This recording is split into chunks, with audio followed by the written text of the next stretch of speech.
Shalom, selamat malam Bapak, Ibu, dan kaum muda gereja. Malam ini kita akan mendengarkan renungan malam sebelum tidur.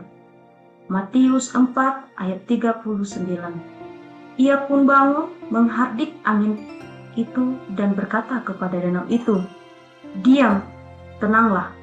Lalu angin itu reda dan danau itu menjadi teduh sekali.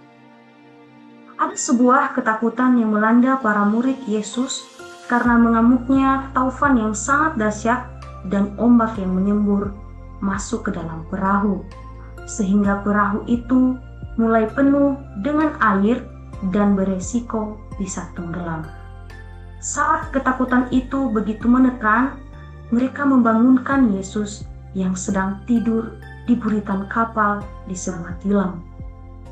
Yesus menghardik angin itu, berkata kepada danau itu, "Diam, tenanglah." Alam pun tunduk dan menjadi reda, teduh sekali. Kadang ketakutan itu melanda kita bisa dalam bentuk apapun, membuat kita tak berdaya, yang menyerang kita dan menyempitkan cara pandang kita. Apa yang menjadi ketakutan kita hari-hari ini? Serukanlah kepada Yesus. Dia menghentikan ketakutan kita dan berkata, "Diam, tenanglah." Percayalah, Yesus ada bersama kita. Amin. Tuhan Yesus memberkati.